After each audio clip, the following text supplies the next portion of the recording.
Hey y'all, welcome. It is Monday, right? I have to check, make sure it's actually Monday at noon Central Time, 11 a.m. where I am.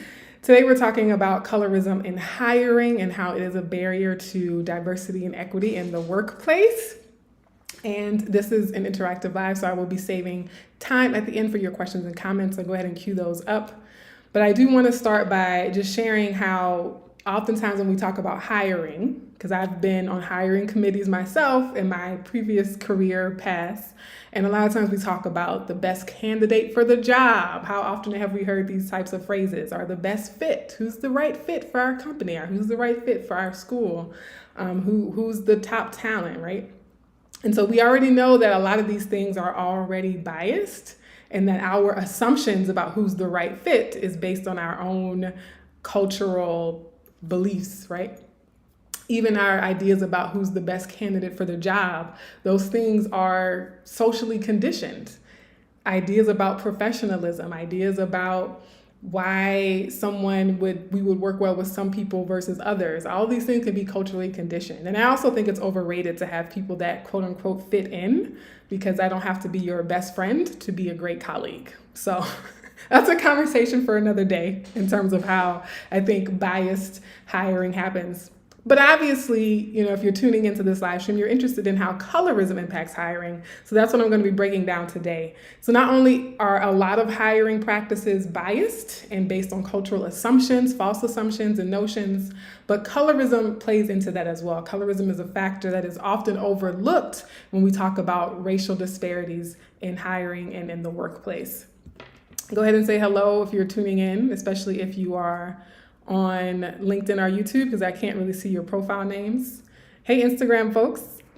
I want to share a few research studies, just like I did last week. If you didn't see last week's live, it was really good, so go back and check it out. I talked about colorism in the school to workforce pipeline. So this week when we talk about hiring, we know that, okay, you've overcome colorism in school to get your degrees and enter into certain workplaces that require degrees, because obviously not every career path does. But if you're applying for jobs that require some type of formal education, you overcome the colorism in the school system, you overcome the colorism in that educational context, only to face colorism when you're in the job search phase of your career. So there are a few things I want to highlight. The first the first two studies actually looked at white people who were making hiring decisions and white people who were doing interviews. And this is really important. So I recently shared two types of colorism. One was intra-racial colorism, which is when people of the same race discriminate against each other based on skin tone. There's also interracial colorism, which means that someone of a different race can also perpetuate colorism against us. And so this is what's happening a lot of times in the workplace. And because not enough people acknowledge interracial colorism, these problems and these issues go overlooked, right? So if you are one of the people who has the mindset that, oh, well, colorism is just Black people hating on other Black people, then you're going to miss the fact that even your white hiring managers, even your white interview board members are also having biases against darker skinned people of all races, right? And so the first study said that for white people making hiring decisions, skin tone had a greater influence on their choices than the applicant's level of education and years of work experience. Okay, so let's just let that sit in the air for a second. That is shocking to some people who are newer in their journey of learning about colorism. I know some of my day ones, y'all, we've already been down that road, right? Y'all are not shocked by that. So again, when we think about the barriers in education itself, not only are lighter skinned people more likely to get the education they need, right? But then they're also more likely to be hired even if they don't have higher education. It's layered, very layered. And so when I talk about compounding privilege, that is what I'm talking about, compounding privilege. So if you're lighter skinned, not only is your journey through the school pipeline facilitated and bolstered and supported, but even if you don't do well in school, even if you don't attain higher education, even if you don't get that extra certification, even if you don't get that extra degree, you're still more likely to have success on the job market than darker skinned applicants who felt like they have had to go and get those extra certifications or get those extra degrees. And I'm kind of passionate about this because this is a lot to do with my story. And I know a lot of dark skinned people talk about this and feeling like, oh, well, no one's going to acknowledge me without certain credentials, right? Because I have to overcome not only sexism, but also racism, and not only racism, but also colorism, right? And all these other things. So that's one study. A second study also looked at white folks, and this is Lance Hannon. This researcher is called Lance Hannon. He coined the term white colorism, again, to debunk the myth that colorism is just, Asian to Asian or black to black or indigenous to indigenous, that white people are also engaging in the process of discrimination based on skin tone, even amongst people of the same race. And so in Lance Hannon's article, he also looked at white interviewers, and they were more likely to see light-skinned Latino and African-American applicants as more intelligent, right? So it's not a matter of, and this is again, regardless of test scores, regardless of other demographic factors, regardless of, again, education levels. So regardless of other data that is present, what his study showed was that white people who were interviewing, in this study, applicants, if they were African-American or Latinos with lighter skin tones, they were automatically perceived as more intelligent than darker-skinned African-American and Latinx applicants or interviewees. And so this is, I think, when you understand that white people also perpetuate colorism in the workplace, you understand why the scope is a lot bigger than people think it is. You understand why the impact of colorism in corporate culture, in jobs of all types, in workplaces, in business, right? That the scope of it is a lot broader than just being bullied or teased, the way a lot of conversations around colorism try to limit it to. And so this is why colorism is systemic. When we talk about colorism being a systemic issue, this has a lot to do with why. Is because regardless of the race of the person who's doing the discriminating, it can still happen. So it's not just a black cop, for example, who would discriminate against a black civilian, right, and assume that they are guilty. But even white cops are likely to assume darker skinned, black and brown and BIPOC individuals as being more quote unquote criminal, right? I know I'm kind of going away from the hiring piece, but I just wanted to kind of reiterate that because as I continue to do this work every day, it still astounds me how many people are still unaware. And so I have to do my part to make sure people are aware. And if y'all tell me like, okay, Dr. Webb, everyone in the world has said they understand, I'll stop. But for what I'm seeing, that's not the case. Okay, so the last study, this study wasn't on hiring or interviewing specifically. It was more so an overview of colorism in Latin America. And so a part of what their research talked about was not hiring in particular, but the stratification in terms of career paths and job status. So they just noted that in Latin American countries, so this is not Latinx people in the US, this is other countries in Central, South America, the Caribbean, et cetera. So other countries outside the US, that for Latin Americans with lighter skin tone, they have higher positions in business, higher positions in academia, so universities, college professors. They have higher positions in politics and government. And they have lighter skinned Latin Americans also have greater occupational prestige. So the higher status jobs, the jobs that people associate with higher socioeconomic class and that sort of thing, they are disproportionately filled with light-skinned or European Latinx individuals. And so on the same token, on the flip side, darker skinned people in that job market are often seen as having less prestigious jobs, less prestigious occupations, right? And so I'm trying to tread lightly here too, because in describing the hierarchy, I don't want to reinforce or condone the hierarchy, right? I'm not saying that some jobs are inherently superior to others, but in thinking about class dynamics in different countries, there are certain occupations that are attributed greater value and greater status in society, right? And those jobs are disproportionately filled with lighter skinned individuals, right? So those were 3 research articles. Again, if you're really into the research side of colorism, I have an index on colorismhealing.com, my website, which I have been collecting hundreds, getting close to 1,000 articles, books, documentaries, all detailing the kind of research that I'm talking about, going back over a century. Yeah, so it's really, we've been talking about this for a while, just not on a large enough scale, I think. And I had a couple of student interns who helped me over the years to keep that database up to date. All right, so now I kind of want to share some insights. That was just a sample of some of the research on colorism in hiring and in the workplace. And I want to kind of extrapolate some key takeaways based on that and based on other things that I know and that I'm aware of. The first one is that you can't create racial equity in the workplace if you ignore colorism. I've been saying that since the dawn of my platform, but it bears repeating because, again, people still don't know. And it's okay if you don't know, like that's fine. Like we all don't know something, right? And so that's why I'm going to continue to say these things, because I'm fully aware that there are still plenty of people who haven't been made privy to what's going on. And so again, all of your efforts, whether you are looking to, as a recruiter, trying to have more diversity in your recruiting, or if you are an HR manager and you're saying, okay, how can we do better in terms of workplace diversity? All those great efforts it's like running on a hamster wheel if you're not looking at colorism as part of the equation, because the racial identity that we check on the census or the check boxes that we put on the job application form are only a part of the equity equation. Equity equation.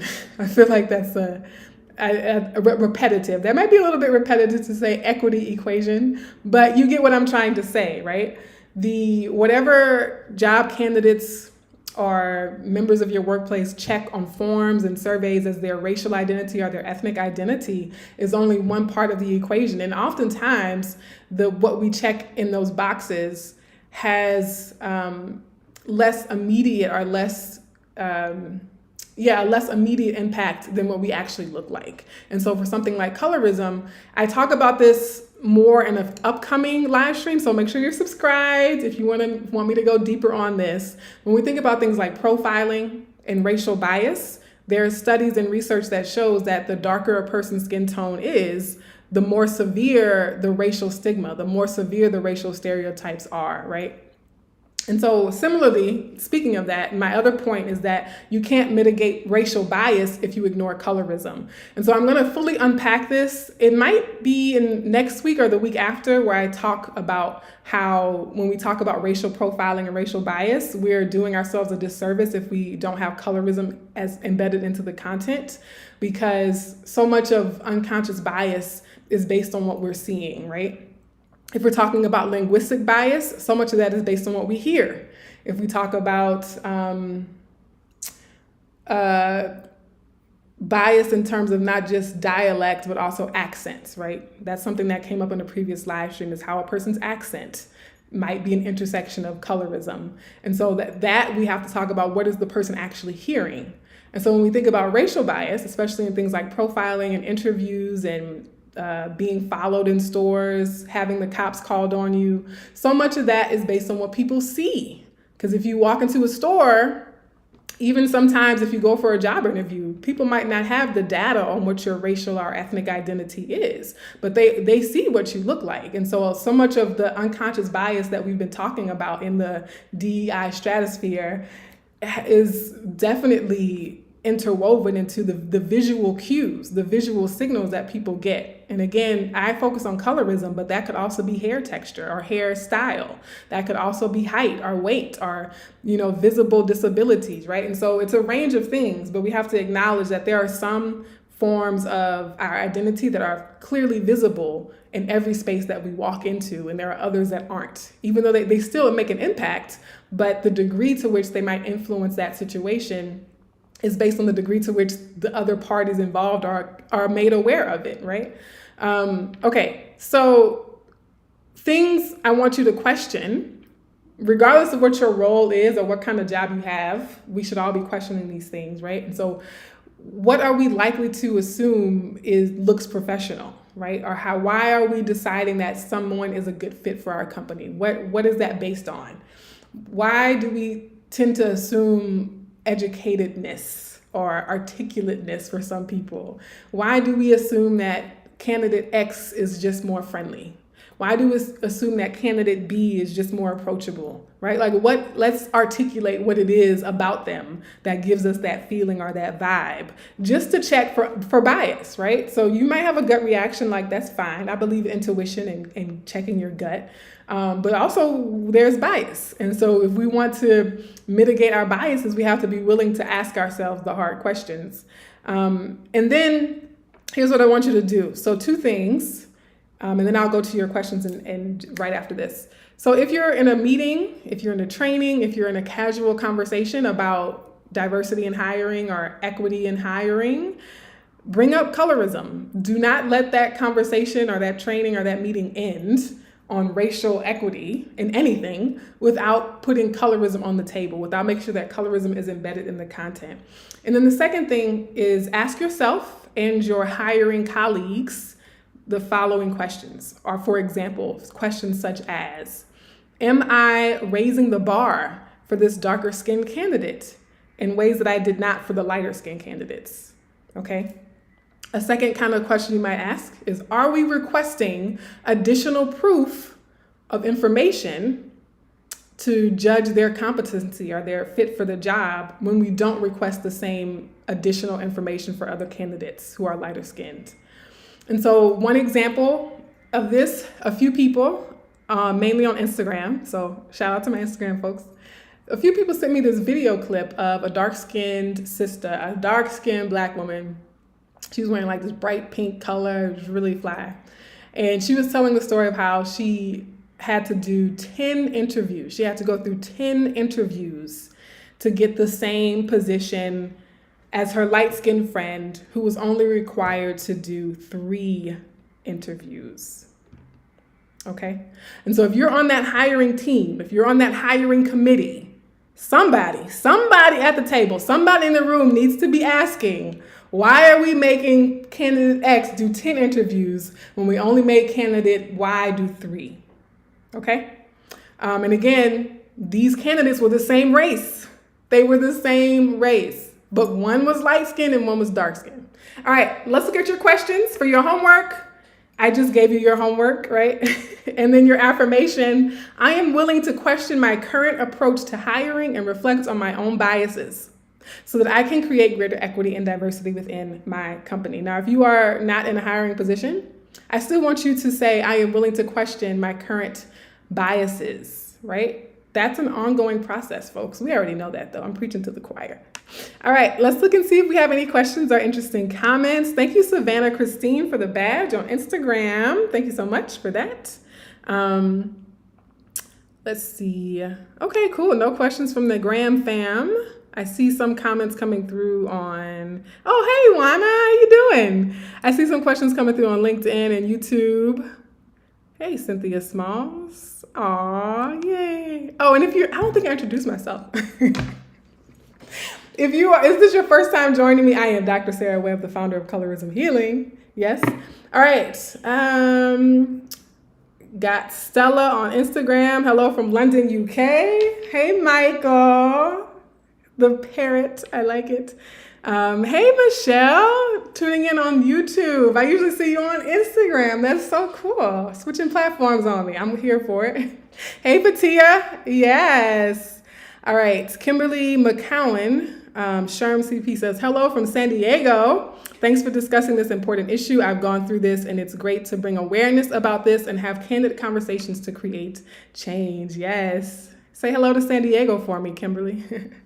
Kimberly says, this is very true, and I've experienced this as a light-skinned Black and white person. Peace from London, Spectrum of Salome. Hey, Spectrum of Salome. Says, how do we change century-long colorism mindset? So that's a good question. How do we change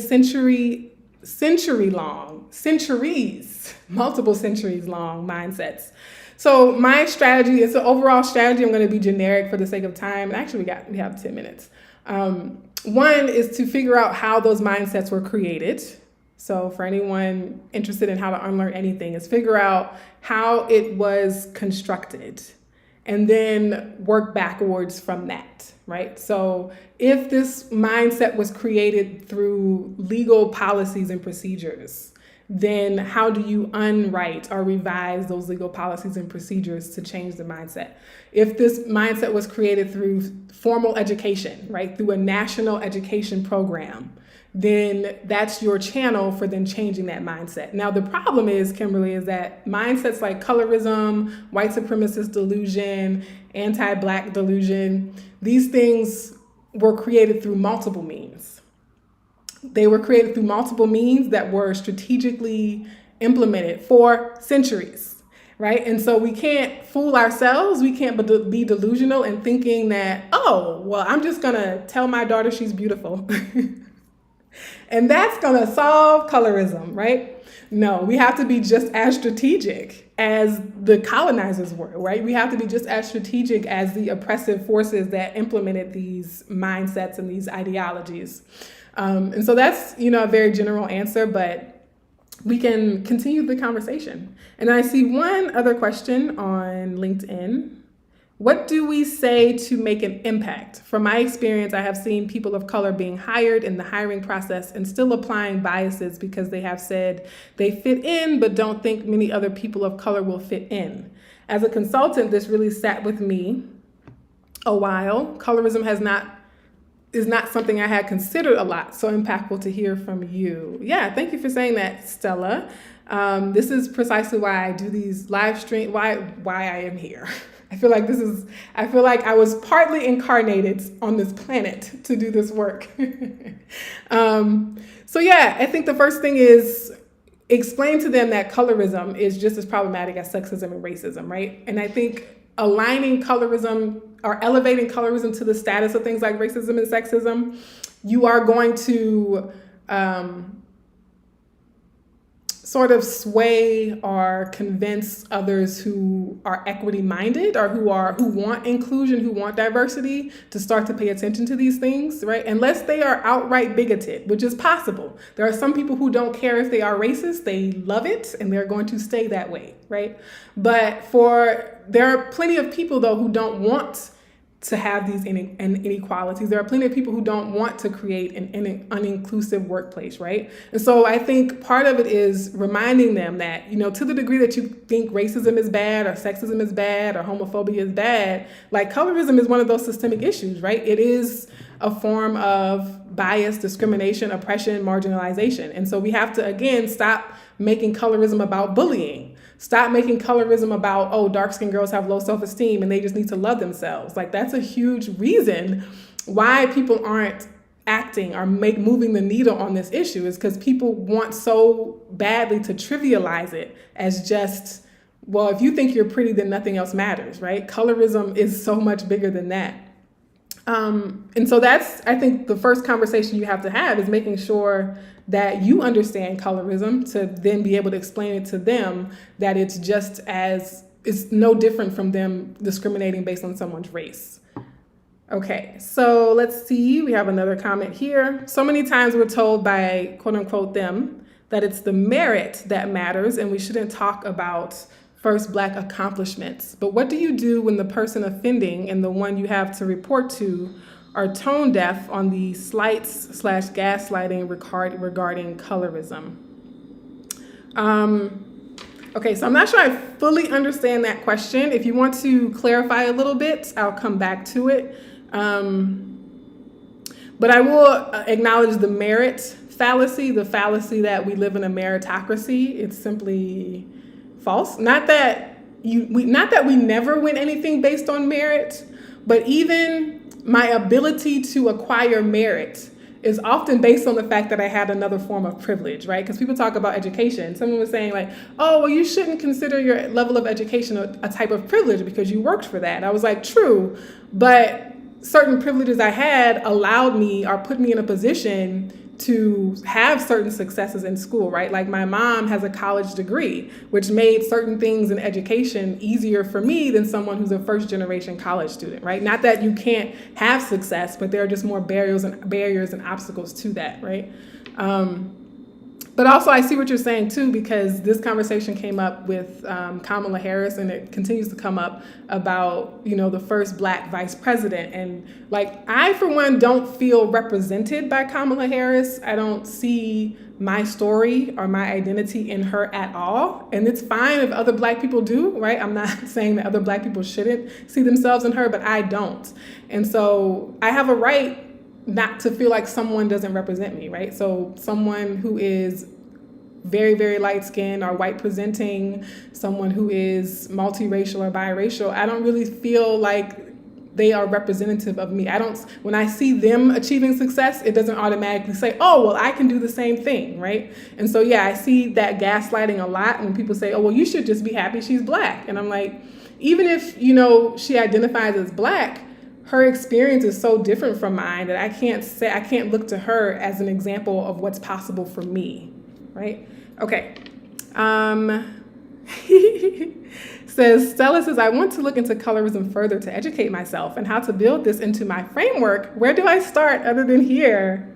That is such a good question. So I think this is a good time to announce that I'm going to be releasing a workshop soon. So I'll just put that out there.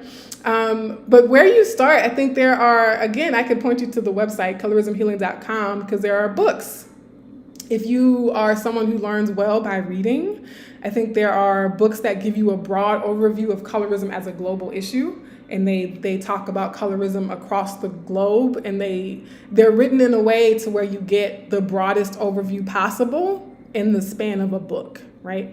So I have a list of those on my website. I also have a pretty extensive archive, so I'm gonna toot my own horn here and just promote my own content, because that's why I created. I've been creating content for over a decade. Also, it's the 10-year anniversary of Colorism Healing, so be on the lookout for in-person celebrations in a neighborhood near you. But yeah, I think the basics are covered, freely given on the internet by myself and plenty of other people, right? And I think what we're doing here with these lives and with workshops that are coming up is, how do I then take that basic knowledge and apply it to my specific situation? So these Q&As, I love being able to interact live and get people's questions. But yeah, Stella, I'm glad that you tuned in. I'm curious to know how you got the notification for this live. Did I invite you on LinkedIn, or did it just pop up in your feed? I'm glad you clicked on it. Okay, LinkedIn user, for some reason I'm not seeing your name. So many times we're told, oh, okay. I think this is the same question, sorry. All right. Case in point and example, this would be the first Black person in this role. Then someone on the hiring committee says it shouldn't be about race, but merit. But oftentimes Black folks have the merit, but it's just that we're the wrong color for this highly visible role. Yeah, LinkedIn user. I wish I could see your name. It might be your privacy settings or something, but I think you've answered your question really well. And so I'm just going to reread your comment, because I think the comment itself is already insightful. And I'm coming up on 2 minutes to the half-hour mark, so I'm going to wrap this up soon, folks. But this LinkedIn user, and I'll be able to see, when I log into LinkedIn, I'll be able to see your name. But it says, case in point is an example that would be the first Black person in this role. Then someone on the hiring committee says it shouldn't be about race, but merit. But oftentimes Black folks have the merit, but it's just that we're the wrong color for this highly visible role. So LinkedIn user, this also reminds me of a comment or this mindset that, someone asked the question, how do you balance excellence with diversity? And I was offended by that question. I was like, the assumption that those two things have to be mutually exclusive is offensive and biased and anti-Black and, white supremacist and all these things, right? Because just because, you're advocating for greater diversity and inclusion doesn't mean you're sacrificing excellence. Doesn't mean you're sacrificing merit, which is part of the understanding that we're trying to bring people into, is that, like you're saying, LinkedIn user, is that there's so much merit in diverse people, right? And people of diverse appearances, body types, skin tones, hair types, genders, all the things. There's infinite amount of merit in all these other groups of people. What you have to start realizing is that the assumptions, going back to those underlying assumptions of what is talent, what is excellence. I did a conference presentation on this. I said we have to stop saying inclusive excellence, or excellence that is inclusive. Because what you're trying to say is that, oh, we're going to bring these people who are different and get them to assimilate into our notion of excellence. And I'm wearing the excellence shirt. And so we're not trying to get you to assimilate into our idea of what excellence is, because I think the vernacular of a Southern queer Black teenager is way more excellent than the boring vanilla vernacular of some Midwestern middle-class white man, right? And so we have to kind of implode or explode our assumptions about excellence in the first place, about merit in the first place, because it has for far too long been built on the standards of cishet middle-class white men to begin with, right? And so the very foundations of these assumptions have to be questioned as well.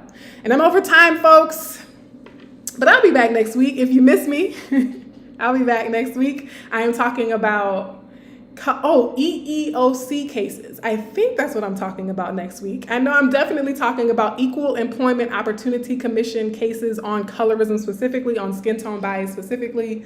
That is likely next week, but if it's not, maybe it'll be in 2 weeks.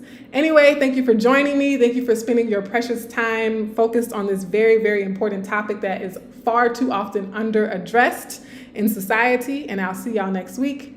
Much love.